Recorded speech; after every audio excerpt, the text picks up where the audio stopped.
Kalau mau benar-benar melawan kekuasaan oligarki di Indonesia, harus ada mobilisasi rakyat. Harus ada mobilisasi untuk menentukan siapa calonnya. Jadi, anggap saja ini tahap-tahap. Tahap pertama, jangan mengulangi pilihan yang ada pada 2014.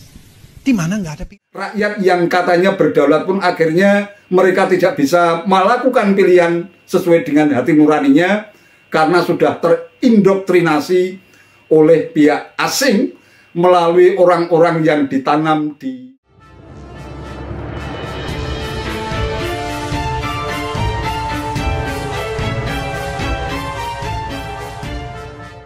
Assalamualaikum warahmatullahi wabarakatuh. Salam sejahtera untuk kita semua, salam budaya.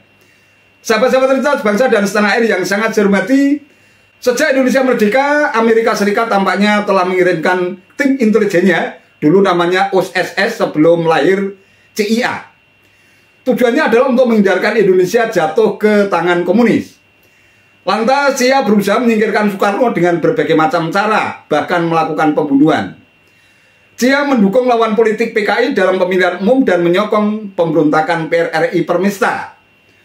Upaya CIA baru berhasil setelah peristiwa gerakan 30 September 1965. CIA tampaknya terus berupaya menanamkan pengaruhnya dalam konstelasi politik tanah air dan gerakan mereka tampaknya makin masif di tahun politik menjelang Pilpres 2024. Dan tentu saja CIA sangat berkepentingan untuk mendukung bakal capres yang sesuai dengan selera dan keinginan Amerika yang kini menjadi musuh bebuyutan RRC atau Cina.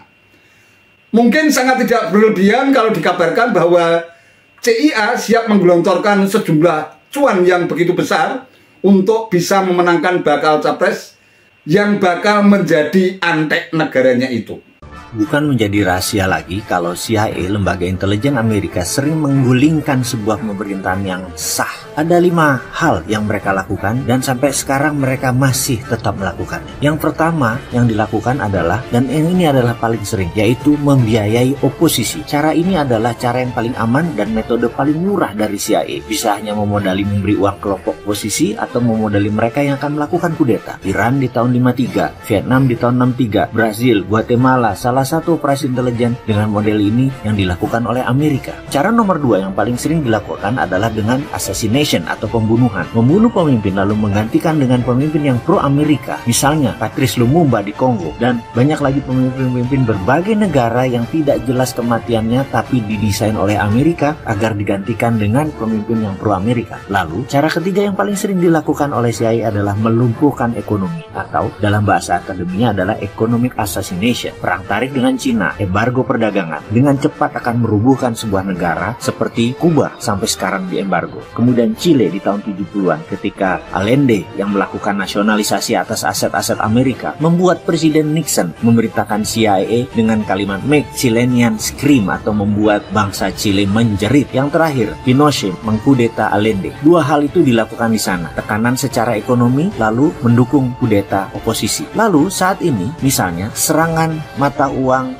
lira di Turki yang menjatuhkan 40% nilai Turki dalam setahun terakhir dan membuat banyak investasi keluar dari Turki. Kemudian juga Venezuela diserang dengan economic hitman sehingga inflasinya lebih dari 1000%. Indonesia di tahun 1997 adalah bagian dari economic assassination untuk merubuhkan rezim Soeharto. Kemudian saat ini yang paling sering dipakai adalah nomor 4, yaitu pengambil alihan kendali atas media. CIA akan membeli koran, membeli TV, membeli radio untuk merubah opini publik dan melakukan kampanye anti penguasa yang anti Amerika. Di Italia, CIA pernah membeli koran Rome Daily American agar Italia tidak jatuh ke tangan komunis. Namun sekarang petinggi CIA pernah berkata lebih gampang membeli wartawan dan redakturnya daripada membeli koran atau media. Karena itu banyak sekali sekarang foreign jurnalis yang dibayar oleh CIA, dan di media warfare ini kuncinya adalah kendali informasi, di mana sekarang meluas ke internet dan medsos dengan analitik strateginya. Terakhir adalah membangun kepanikan atau menciptakan chaos, menciptakan ketegangan sosial. Seringnya ada demo atau street protest, itu adalah bagian menciptakan kekacauan atau chaos. Turun ke jalan berdemo adalah CIA style sekali. Coba lihat, coba ingat-ingat di Indonesia yang sedikit-sedikit turun ke jalan, belakangnya pasti siapa? Kita bahas detailnya di chapter yang lain. Dan pastikan mereka yang turun ke jalan itu tidak tahu apa motif asli demo tadi. Itu adalah kunci sukses demo. Misalnya tokoh Iran Muhammad Mossadegh yang menasionalisasi aset minyak Inggris di tahun 53, digalanglah demo besar-besaran sampai terguling, dan kemudian boneka Amerika Shah Iran dijadikan monarki lagi. Juga demo panjang Hong Kong saat ini, demo besar misalnya kemarin di Malaysia untuk menggulingkan Najib yang pro Cina beberapa tahun yang lalu. Ini semua adalah sedikit informasi tentang organisasi rahasia dan bagaimana operasinya, dan masih banyak lagi yang sebenarnya kita tidak tahu. Jadi ke depan ada baiknya Indonesia hati-hati. Kita harus punya strategi berlapis dan bermain cantik. Baru nanti kita salib mereka semua di tikungan. Barulah Indonesia bisa jadi negara besar.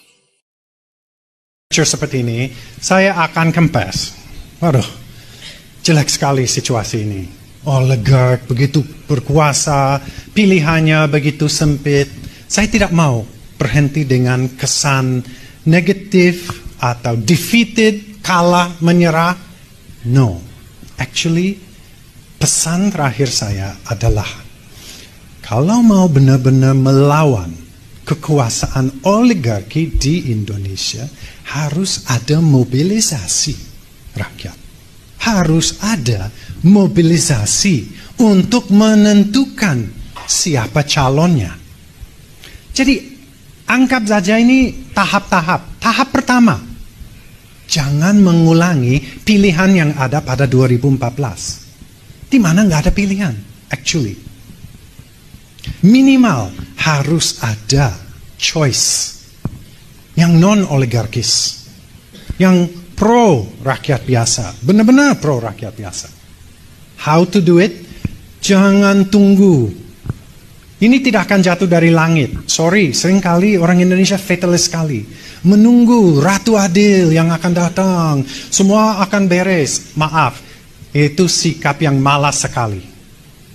Malas. Menunggu saja. The Savior who will save you. It doesn't happen in history. Mengapa Indonesia merdeka? Karena berjuang. Dan selama ratusan tahun tidak berjuang. Jadi tetap kolonial. Begitu berjuang, akhirnya menang. Singkat, sejarah membuktikan. When you fight, you win. If you don't fight, pasti kalah. Don't lose again and again and again. Karena menunggu the Savior who will selesaikan semua. Sebenarnya Jokowi is not a bad person. Saya tidak menilai dia jahat, jelek, no. Tapi dia pegang posisi presiden di antara oligarki yang jauh lebih kuat.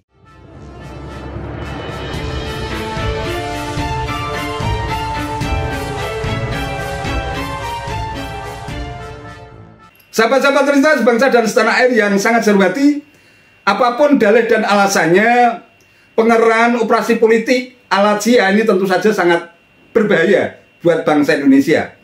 Sehingga kita tidak leluasa untuk bergerak menentukan pilihan.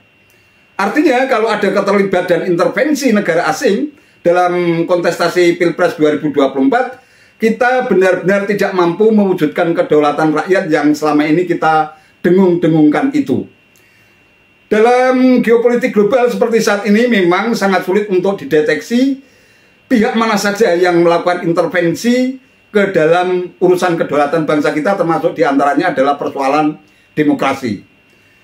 Dalam konteks demikian, makanya saya membenarkan apa yang pernah disampaikan oleh Presiden Jokowi bahwa dia menerima data-data intelijen yang terkait dengan persoalan-persoalan politik, termasuk parpol.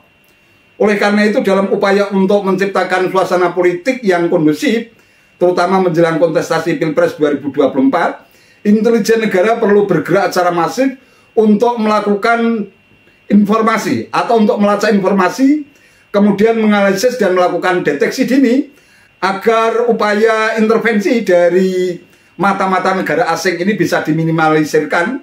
Bahkan jika bisa, jika mampu harus benar-benar dihilangkan. Hal ini penting digarisbawahi supaya kedaulatan rakyat yang kita perjuangkan selama ini benar-benar menjadikan rakyat ini sebagai subjek demokrasi, sehingga mereka tidak bisa dipengaruhi oleh siapapun.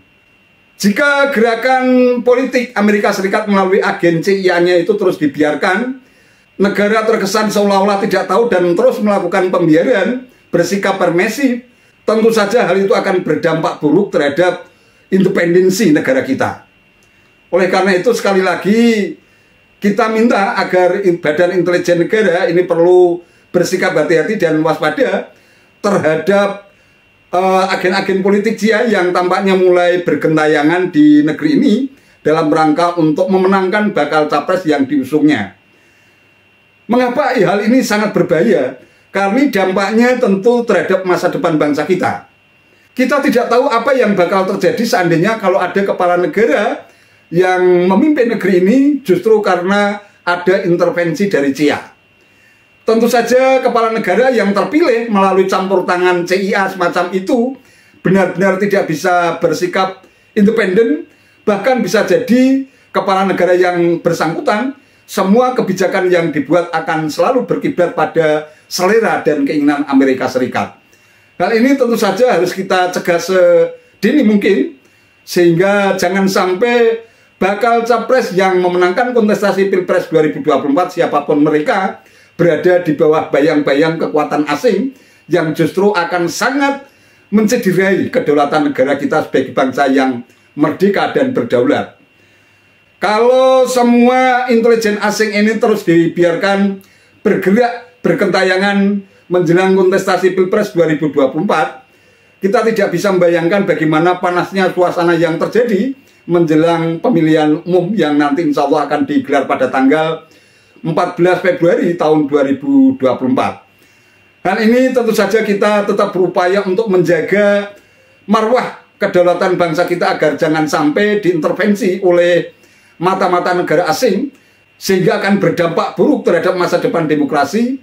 Rakyat yang katanya berdaulat pun akhirnya mereka tidak bisa melakukan pilihan sesuai dengan hati nuraninya karena sudah terindoktrinasi oleh pihak asing melalui orang-orang yang ditanam di negara kita. Wallahu a'lam bishawab. Itu saja yang bisa saya sampaikan. Terima kasih atas perhatiannya. Wassalamualaikum warahmatullahi wabarakatuh.